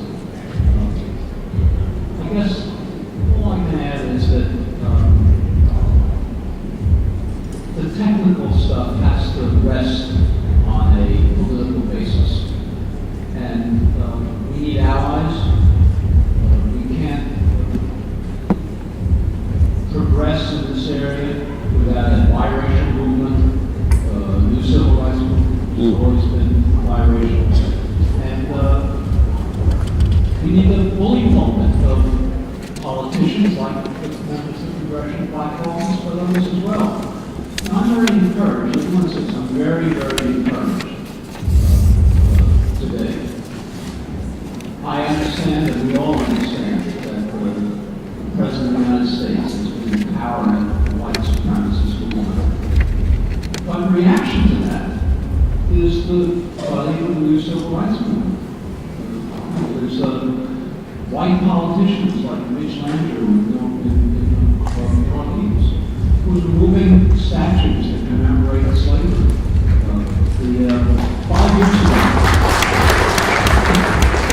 years ago, that was inconceivable. It was inconceivable when a white elected politician in the South engaged in activity like that. We have the Black Lives Matter movement that's organizing young people to do something along these lines. We have not just the astounding attention that has gotten with Tom Coates and Hannah Nicole Jones, but others like Evicted, a book by Matthew Desmond. There is no awakening. And I think that in order to make progress in the areas that the panelists talked about, we need a political awakening as well to support that, because technicians are wonderful and we rely upon them, but without the political movement, it can't happen. So I'm encouraged that there are these great ideas of things we should do, but I'm also encouraged that there are people mobilizing to make that happen.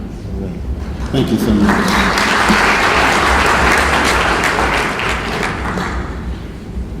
Mark, as a black real estate professional,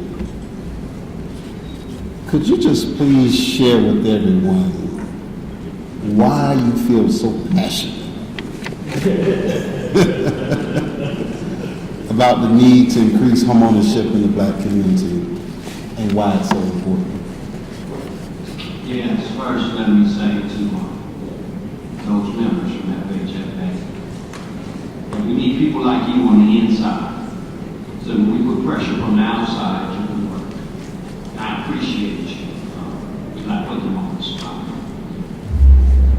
Blacks were, and I talk black specifically, I'm not diverse.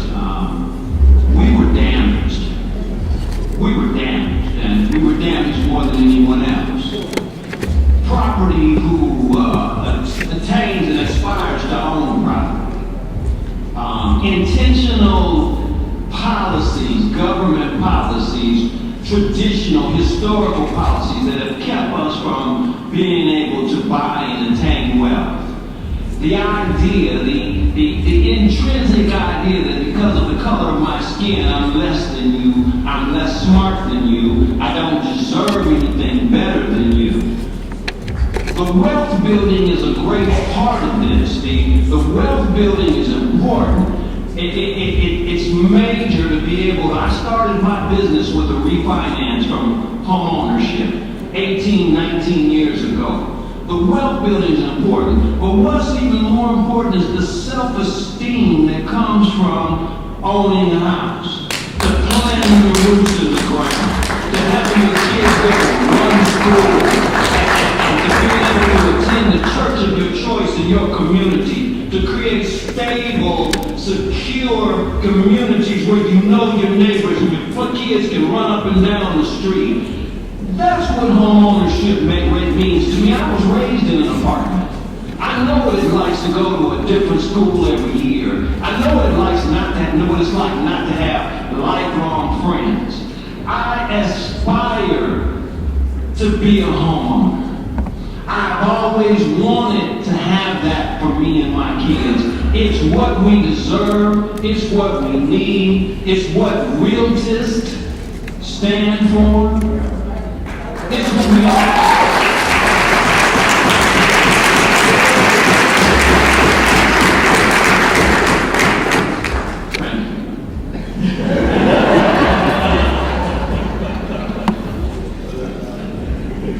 There's only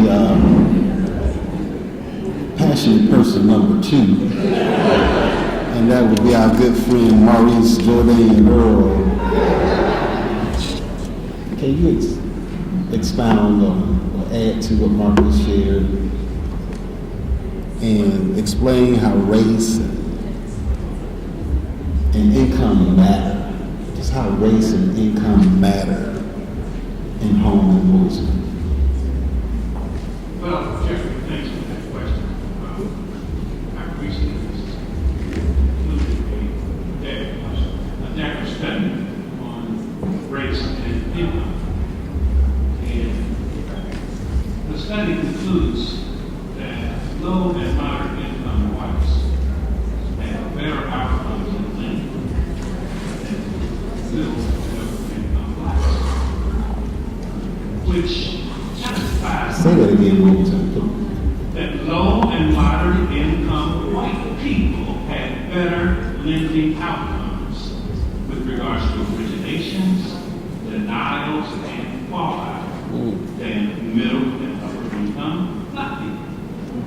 The data supports this for the last 14 years. In other words, it's not a blip, it's a trend. Now, that trend, when you put it in the context of the question, essentially says that there's still something happening underneath the hood of lending, whether it be discrimination, whether it be differential treatment, whether it be different policies and how they're enacted, the outcomes are different. And so what that raises is the need and the continued need for enforcement. That lenders are subject to exams from their regulator. Lenders are beginning to do more work in terms of monitoring. But the fact that this is the outcome today, when low and moderate income white people have better outcomes than middle and upper income blacks, something's wrong with that picture. We've got to dig deeper to understand what are the dynamics there. It can't be income. If income is varied. The only logical thing I can think of that might be that is if all white people live in rural areas where the cost of living is low, and that might give to a higher pool. And black people live in mostly urban areas and the cost of living is higher, and maybe that's the only logical thing. And I've got really smart people behind me. I'm not one of those smart people. I own a business that's for profit. And so we do this work with profit. Okay?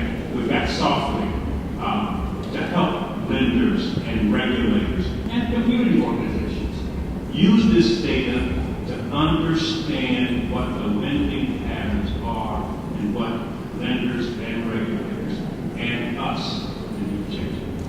It's not just income. Thank you. Thank you, Maurice.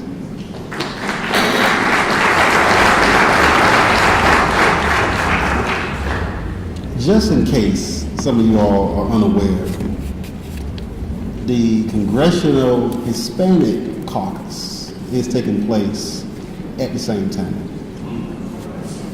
And Lisa, you spoke yesterday at the Congressional Hispanic Caucus, and you talked about something about head rights. Could you explain head rights? Sure, certainly. So it's been the case throughout the entire history of the United States that the government has supported our housing finance system or our housing system. So the United States was first being colonized.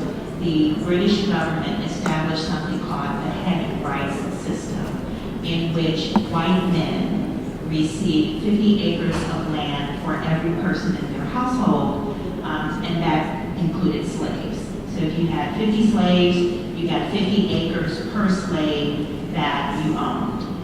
And this was a system, this head rights system, benefited white men primarily. There were a few cases where women did benefit, but it primarily benefited white men. The thing that I think is so critical for us to understand is that this head rights system didn't come free. It came at great cost to both indigenous people from whom that land was taken, to give to those white men, but it also came at the expense of the taxpayer. So the everyday working person who had to pay taxes to fund a militia who then went and forcibly took that land from indigenous peoples to transfer wealth to those white men. That head rights system after the Revolutionary War morphed into what we know as the homestead program, the land grant program.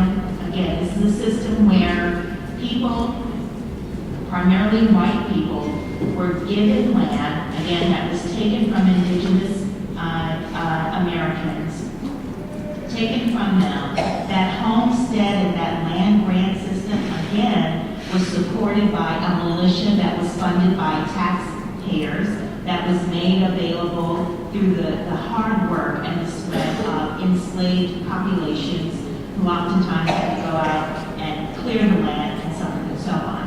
That land grant and that Homestead Act system morphed into the FHA program, which you heard Richard Rothstein talk about.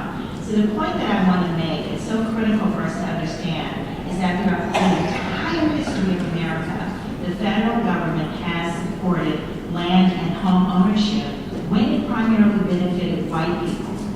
Now that we have a great demographic change in our society, and these programs that we have on the books now would benefit people of color, all of a sudden now home ownership is not a good thing. We shouldn't be supporting home ownership. The federal government needs to get out of the home ownership business, and we need to completely privatize the secondary housing finance market. We need to obliterate Fannie and Freddie and turn it over to the private market. Now, this is happening at a time simultaneously when the Federal Housing Finance Agency, and I'm going to beat up on them more, but is supporting policies put in place primarily by Fannie Mae that provide huge amounts of capital for the private market, venture capitalists like BlackRock, to buy up single-family homes while they simultaneously are implementing policies that Mark described that prohibit you from being able to buy those single-family loans. And renting them out at a high rate, and these are same, and also at a time when institutions like Fannie Mae engaged in discriminatory practices in which they did not maintain the foreclosed houses, the REO inventory in their black communities, but they did maintain homes, in the REO inventory in predominantly white communities. This whole system is messed up, and we need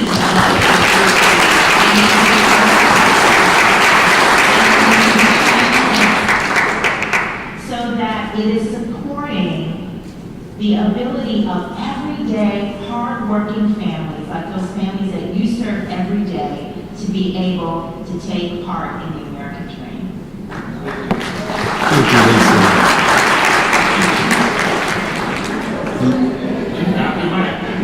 Yeah, that's dropping the mic. Lisa, your remarks is going to lead me to the question I want to ask Richard.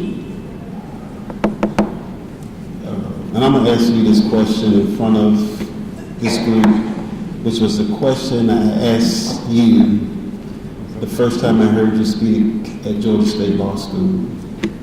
And I asked him the question, why? Why in this country do we have an issue with race and segregated neighborhoods in America? I think you shared with me last night, you were first arrested in '63. So you've been on the battlefield a long time in civil rights. Why do we have this problem in this country? We have this problem because this country has never enforced the 13th Amendment. We've never really abolished and what later came to be called the badges and incidents of slavery. The 13th Amendment was adopted right after the Civil War. It had two clauses in it. One was the abolition of slavery. The second was a requirement that Congress enforce it by, in effect, using my words now, not the amendment words, abolishing second-class citizenship. And it began during Reconstruction. Many of you, I think, know this issue began in Reconstruction, and the federal government wasn't it. And then in 1876, a deal was made between the Republican and Democratic parties in which the Democrats, which were segregated the Republicans the presidency in return for the Republicans withdrawing troops from the South and stopping and protecting the rights of African Americans. And a period then, which we call Jim Crow, then began, and we forgot. We never fulfilled the promise of the 13th Amendment. In 1868, a law was passed. We called it the 1968 Law on the Fair Housing Act. The law was passed abolishing discrimination in housing. The Civil Rights Act, I think it was 1860, late in the mid-1860s. It was the Civil Rights Act. And the Supreme Court refused to enforce it. A few weeks within the passage of the 1968 Housing Act, the Supreme Court suddenly said, oh, we were wrong 100 years ago. We should have enforced the Civil Rights Act that prohibited discrimination in housing back 100 years ago. And in that intervening 100 years, we rolled back the rights that had been initially granted by the 13th Amendment. Let me give you one other example to explain how this happened, and so you'll appreciate the way in which we rolled back. We had made a lot of progress after the Civil War in terms of granting African Americans equal rights. The federal service, for example, was integrated as it grew in the early 20th century. Presidents McKinley, Teddy Roosevelt, and William Howard Taft hired a lot of African Americans in the federal service. There were African Americans who were supervising whites in the federal service. It wasn't uncommon. In 1912, Woodrow Wilson was elected president. He was the first Southerner to be elected president after the Civil War. He moved to New Jersey because of the war Southern segregation. He imposed a policy of segregation on the federal government. For the first time in 1913, we had a 50-year period after the Civil War when that wasn't the case. He imposed segregation on the federal civil service. Terms were placed in federal government offices separating black and white clerical workers. All African Americans who were supervising whites were fired because it was no longer permitted for African Americans to supervise whites. Separate washrooms were placed in the basements of federal buildings where African Americans hadn't existed before. One of the largest federal departments at that time was the Navy Department. We didn't have a big federal government. Now, the Navy Department was the largest federal department. And the official who was responsible for implementing the policy of segregation in the Navy Department was the Assistant Secretary of the Navy. So here's a history quiz for you. Who was the Assistant Secretary of the Navy in 1913 who imposed segregation on the Navy Department? You don't know who the Assistant Secretary of the Navy was in 1913? No, we don't. His name was Franklin Delano Roosevelt. So this was the culture of the Democratic Party. It was a progressive party on economic policy. Segregationist party, not just in the South, and that is something that the Democratic Party today has a lot to make amends for. Thank you.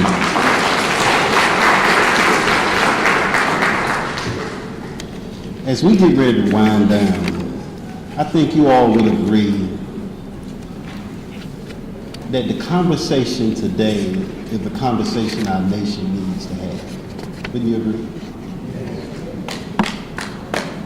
And the information shared by our panelists, their expertise, I guess if I could have a fantasy or dream, I would love to see us get to a place where we're all on CNN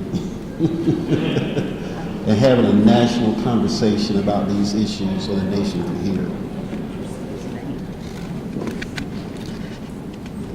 NARED, we see a way forward.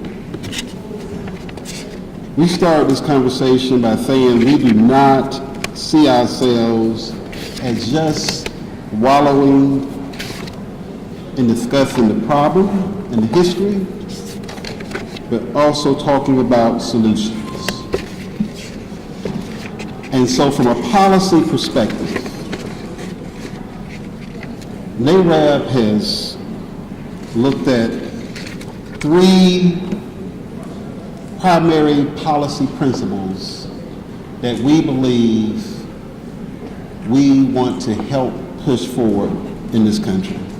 And the first is that the government must promote homeownership as a high priority public policy.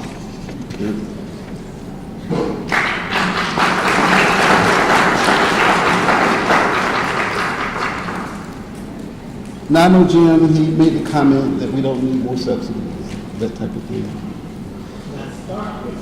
Let's start with subsidy, but I want to start with a subsidy. I believe that we need to push for a tax advantage first-time homebuyer down payment savings vehicle similar to the 529 plan. Because one of the biggest barriers to homeownership in this country is down payment. And as we heard today, when you look at the net worth of most black families, probably less than $2,000, it's almost impossible. If you only have $2,000 in your bank account, where are you going to get the money for a down payment? You can't even dream about getting a conventional loan.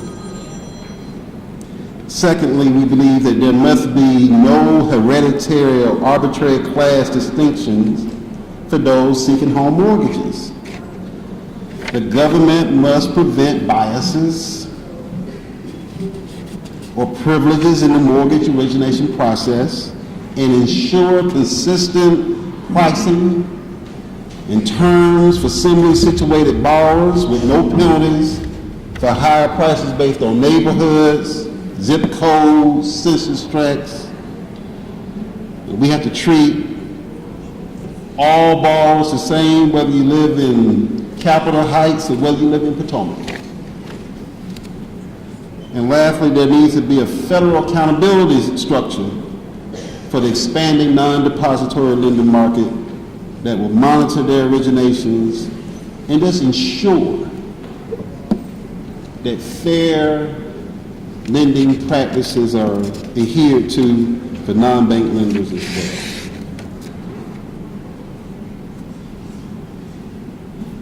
Now, if you found today's discussion valuable, the entire video will be posted on the NARAB website, narab.com, and please share it with others. Today, I just want to give a special thanks to one of our partners who have been supporting us for the past 5 years, and that's the Federal Home Loan Bank of San Francisco. Kevin Blackburn, you can stand. Dwight Alexander Reddy, right in the room, right here. It's because of you. You have been a supporter, a funder of our State of Housing in Black America report for the past 5 years. And we hope to continue to publish this report, continue with our research, and continue our conversations on an annual basis. And I'm so grateful. Our panelists are no strangers to us. They have been supportive of NARAB. Maurice, Jim, Lisa, Elena, your work is so important, and we hope to continue to collaborate with you all moving forward. The future is bright for the National Association of Real Estate Brokers, and we're inspired. And if any person in this room, if you're not a realtor, I would encourage you to join the National Association of Real Estate Brokers, one of the local chapters that are located in over 90 cities across the country. I'm sure the members and people in this room live in a city where there is a NARAB local chapter. And I want to encourage you to join and get involved in the fight to help increase and elevate the rate of black homeownership in this country. It is so important.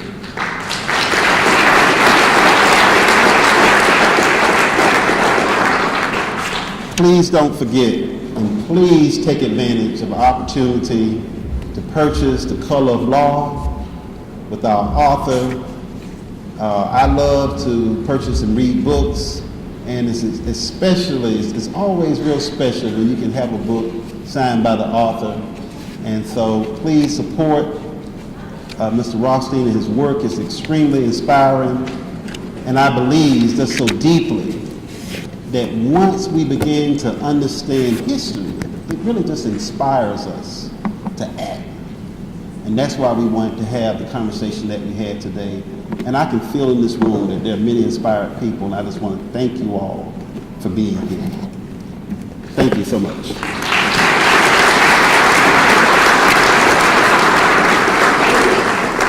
We do have tokens of appreciation for our panelists.